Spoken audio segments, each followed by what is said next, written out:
So DNA maintains its integrity during the metabolism, and DNA composition is same in all the living organisms of a species.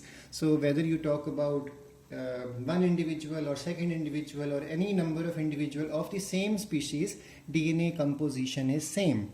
And DNA composition only differs from species to species. So these are the major facts which can easily give us a hint that DNA is the genetic material.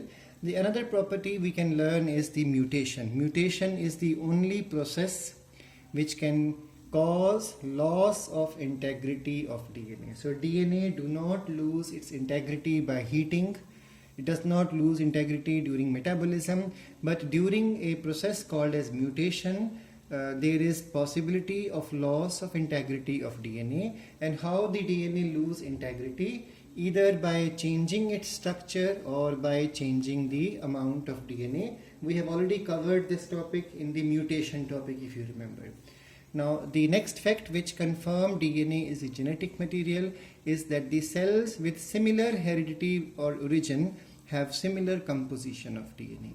Now, these are just the theoretical facts which prove DNA is genetic material, but first experimental proof was given in 1928 by F. Griffith or Frederick Griffith by performing experiment on Diplococcus pneumonia. Now let's understand what this scientist did in 1928. Diplococcus pneumonia is a bacteria which causes pneumonia in mammals. So among mammals, pneumonia is quite common disease caused by the bacteria called as Diplococcus pneumonia. In some books you will find the name given as Streptococcus pneumonia. So if you read strepto also, don't worry, they both mean same. Strepto means a long chain, diplo means a chain of just two. So a chain of two is also a chain, so that's why in some books the name mentioned is Streptococcus, otherwise Diplococcus. Pneumonia word you know very well. Coccus means it's a spherical or you can say round shape of bacteria. In 11th class we have learned coccus, bacillus, vibrio, spirillum.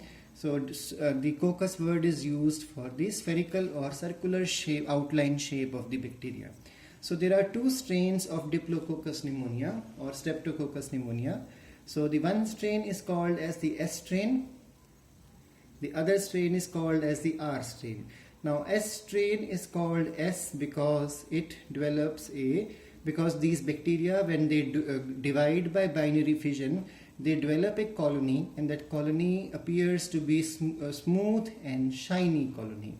Now why smooth and shiny? Because their outer surface, if you remember we have done in 11th class also the envelope around the bacteria. So in that topic there was something regarding mucopolysaccharide coat, that slippery coat. So why these S strain bacteria are called as S strain? Because they develop a smooth shiny colony, and this smooth shiny surface is because of the presence of mucopolysaccharide coat.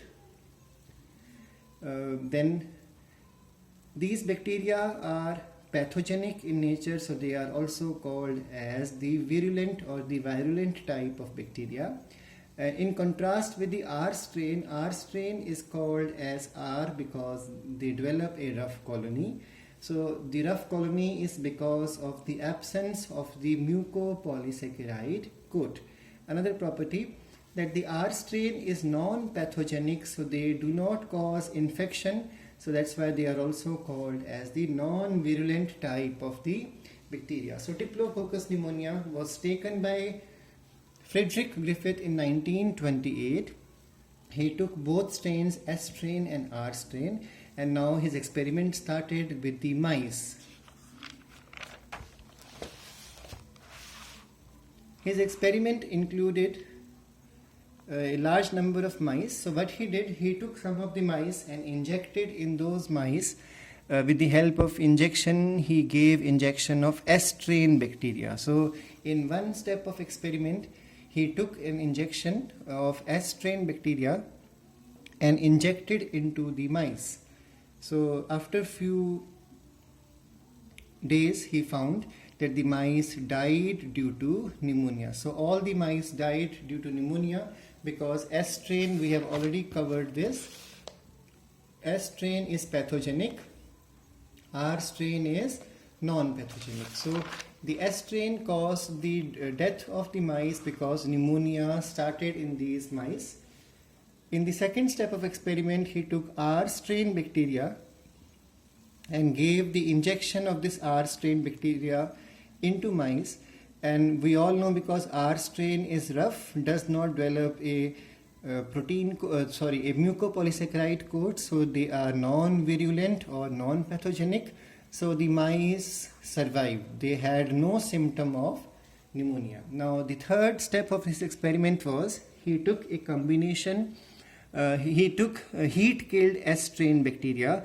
We all know, when we all have learned in junior classes, that if you heat bacteria, bacteria would die. That's why refrigerated food is always heated before we consume it, because this heating will kill the bacteria. So he did the same thing. He took heat-killed S strain bacteria, gave injection into mice, and he found that none of the mice died because of infection, and they all survived, and the reason is heat killing of the S strain. So heat has killed the bacteria.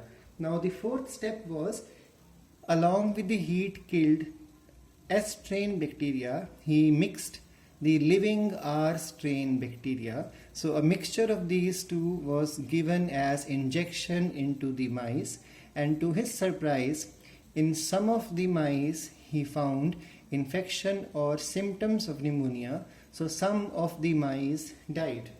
So this was something which he observed, that when a mixture of a heat-killed S strain bacteria and the living R strain bacteria are injected, the mice died. Not all, but some of the mice died. And when he performed the autopsy or post-mortem of those dead mice, he found that living S strain bacteria were inside the body of those dead bodies of